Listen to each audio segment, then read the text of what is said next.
first seen at the Geneva Motor Show in 2005, and it blew observers away because it contained within it a 4.2 litre naturally aspirated V8, the engine that in fact would go on later to be inside the Audi R8. But it was in this, a 5-door hatchback estate, or Avant as I'd like to call it. Also there was a saloon model too, and initially it was offered only with a manual gearbox, as Audi didn't have anything automatic supposedly that could handle the torque at the time. Headline figures are that it could generate about 400 horsepower, but it was also capable of producing a lot of torque, despite the fact it's a high revving engine, 8,250 RPM redline, which coincidentally is exactly the same as my V10 M6. And like with any good Audi RS product, we're in 6th gear now, cruising along just under 2,000 RPM at about 50 miles per hour, and it is a fairly civilised affair, although there is a subtle note of V8 ticking over, which I'm not complaining about. The looks of this car are absolutely sensational. I think that might be one of the reasons it's increasing in popularity so quickly, is because it's just reached an age now where it gets more and more stunning to look at by the day. The size of it, when you come up to it and you approach it, it's actually a really small car, especially by today's modern standards. It's got the wide arches at the back which look utterly fantastic. And then when you open the bonnet, I gasped with excitement when I opened the bonnet, saw that 4.2 V8 with the carbon fibre and red cam covers. Reminded me of my previous Maserati 4200 that I owned. Just an absolute work of art under the bonnet. This particular car, which is for sale at Heel and Toe Cars for just under £19,000, is on 93,000 miles. It doesn't feel anywhere near that. It feels tight as anything. It's in, I guess, a standard Audi grey. I think it might well be mineral grey, I'd have to check, but I think you probably see most RS4s in this kind of specification. Black leather interior in this case with carbon fibre trim, and this steering wheel, which I think, again, we're just talking about design, it's just one of the nicest steering wheels to look at that I can think of. It's filled with mid-noughties tech as well, the revolving screen. There's a sat-nav in here, which as you can imagine doesn't do much sat-naving, but does tell me at least that I'm near to Cockfield. It is, as I said, a 5-door, 5-seater estate car. There's plenty of room in the boot and plenty of room in the back too. Even have heated seats for your rear passengers. And speaking of the heated seats, I don't have one, maybe 2 or even 3 settings on how hot I would like my seat to be. I've got 6. I love all the switch gear in here, proper buttons for the air conditioning controls. Listen to how these buttons sound. So tactile and purposeful. And speaking of 6s, we have a 6-speed manual gearbox, which as we're entering this national speed limit zone, I'm excited to kick down. Let's try 3rd. Oh, nice little rev match there. We'll just go for half power through the revs. Oh, just tickling the throttle up to 60 miles an hour there, and yes, it feels tremendously torquey.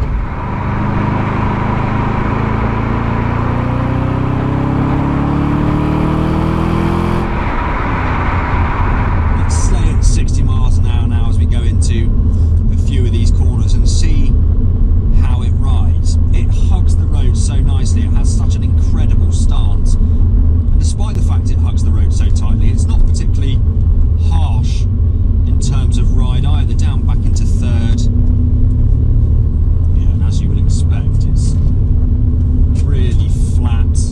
I've got 2 big dials in front of me, one with my revs with that 8,000 or so red line, and a speedo on the right with a 200 mile an hour top speed. These are limited to 155, but I have heard that they will do in excess of 180 if that limiter is removed.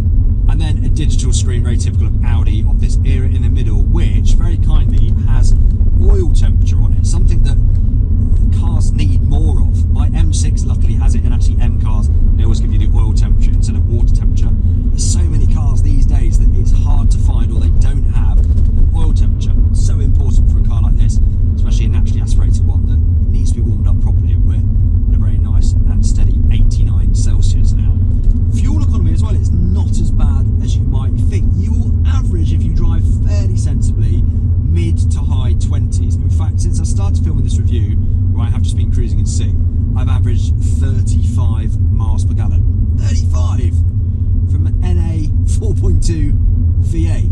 Yeah, you drive them frugally if you're on a long run, you're using it as a daily, then it's not going to be too ruinous. Road tax is a bit of a stinger though if you buy a car like this, 56 plate, or later on it's going to be £760 for the year currently, and that will only go up. But I think that's a small price to pay for a car that's just never going to be repeated. All fairness to Audi, they still make some cracking cars today, and they still have a beautiful V8 in their RS6. But with a manual gearbox, not possible. With a naturally aspirated sound, also not possible, and probably never going to happen again.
Just how good this V8 sounded. You see, you get a sort of tickle the throttle, you get almost a whine as everything starts to speed up, and then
B7 M6, great car, but definitely more expensive to run than one of these.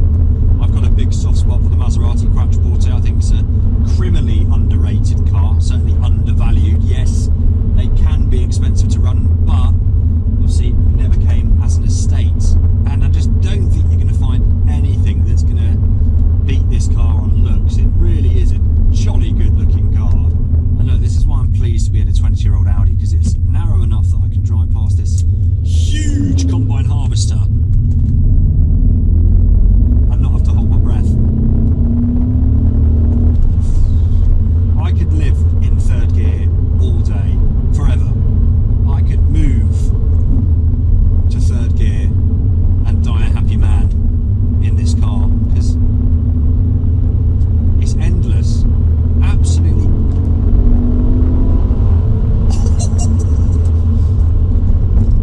Crikey.